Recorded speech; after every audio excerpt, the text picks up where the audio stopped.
What if I told you that being nice to women might be the very thing holding you back?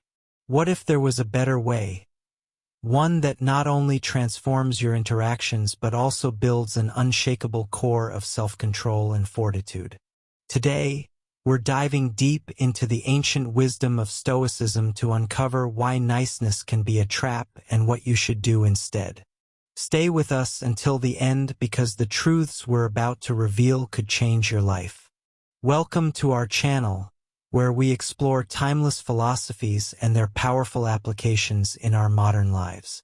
If you're passionate about mastering yourself and living with unyielding strength and resilience, you're in the right place. Before we dive in, make sure to hit that subscribe button and ring the bell icon so you never miss out on our daily dose of wisdom. Trust me, you'll want to watch this video from start to finish because what we're about to discuss is nothing short of life-changing. Let's get started. The illusion of niceness. In our modern world, we often equate being nice with being good. But this is a dangerous illusion.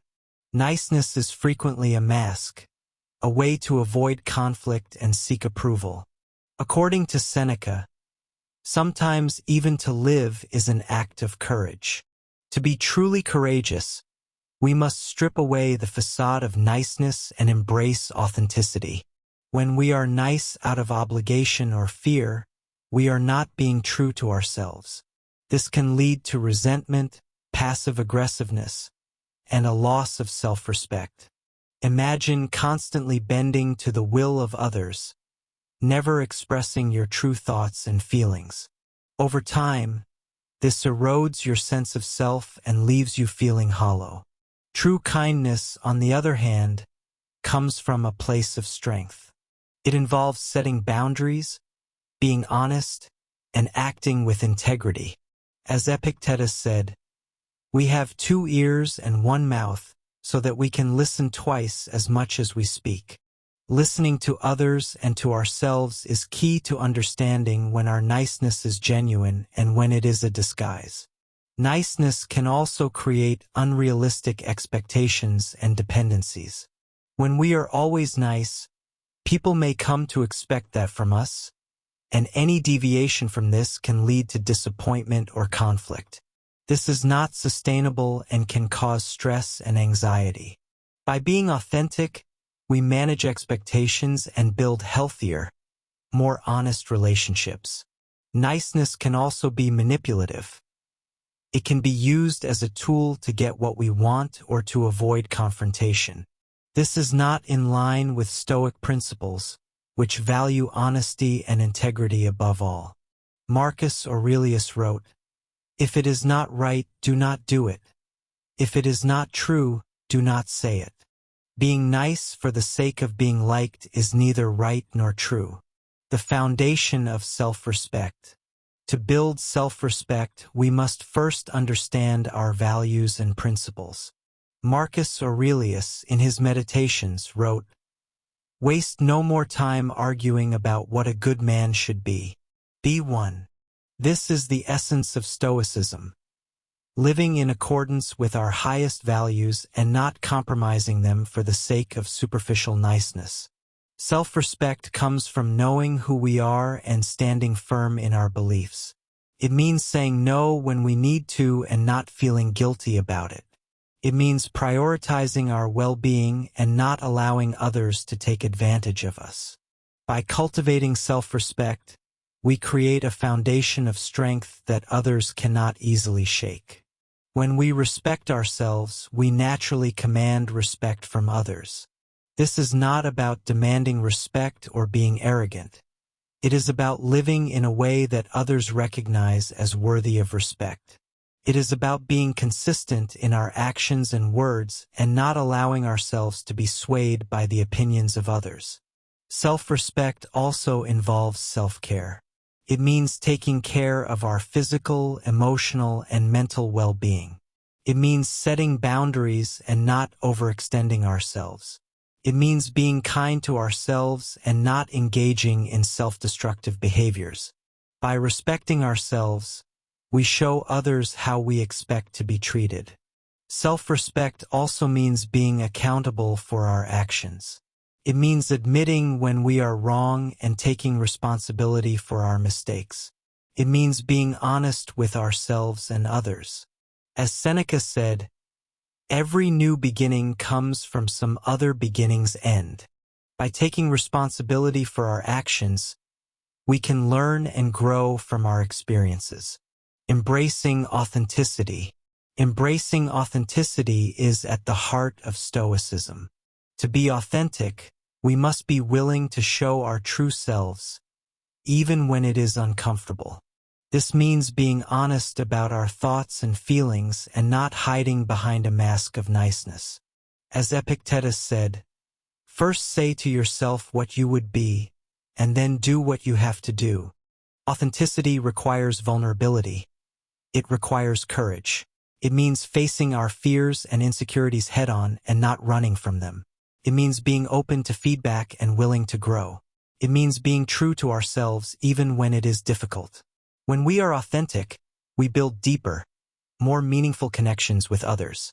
We are not afraid to show our flaws and imperfections, and this allows others to do the same. This creates a sense of trust and respect that is far more powerful than any superficial niceness. Authenticity also means being consistent. It means living in accordance with our values and principles, regardless of the situation. It means not compromising our integrity for the sake of being liked. As Marcus Aurelius wrote, "The best revenge is to be unlike him who performed the injury." By being authentic, we stay true to ourselves and do not let others dictate our actions. Authenticity also means being honest with ourselves. It means acknowledging our strengths and weaknesses and not pretending to be something we are not. It means accepting ourselves as we are and working to improve where we can. As Epictetus said, "Know first who you are, and then adorn yourself accordingly." By being honest with ourselves, we can live more authentically and with greater self-awareness. Cultivating inner strength. Inner strength is the cornerstone of Stoicism. It is the ability to remain calm and composed in the face of adversity and to act with wisdom and integrity. As Marcus Aurelius wrote, "You have power over your mind, not outside events. Realize this, and you will find strength." To cultivate inner strength, we must practice self-discipline and self-control. This means managing our emotions and not allowing them to control us. It means staying focused on our goals and not being distracted by external pressures. It means maintaining our principles and not compromising them for the sake of niceness. Inner strength is not about being tough or unfeeling. It is about being resilient and adaptable. It is about being able to navigate the challenges of life with grace and dignity.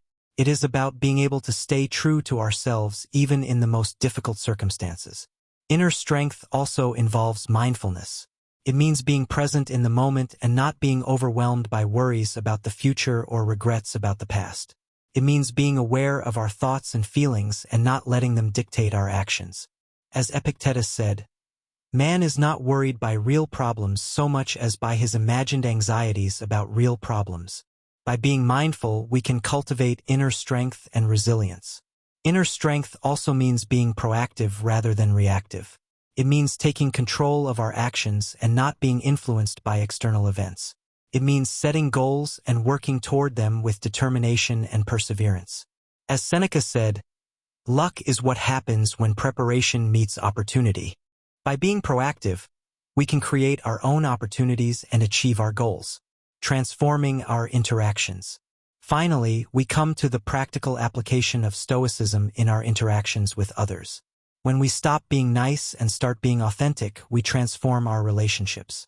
We create connections based on mutual respect and understanding rather than superficial niceness. This does not mean being rude or disrespectful. It means being honest and straightforward. It means setting boundaries and not allowing others to take advantage of us. It means being willing to have difficult conversations and not shying away from conflict.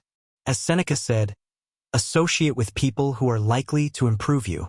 By surrounding ourselves with people who respect our authenticity and values, we create a supportive and empowering environment. We learn from each other and grow together, and this is the essence of true connection. Transforming our interactions also involves being empathetic and compassionate. It means understanding and respecting the feelings and perspectives of others. It means being kind and supportive, but not at the expense of our own well-being. As Marcus Aurelius wrote, "The soul becomes dyed with the color of its thoughts."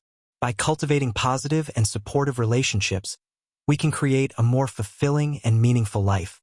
Transforming our interactions also means being assertive. It means standing up for ourselves and not allowing others to mistreat us. It means expressing our needs and desires clearly and confidently.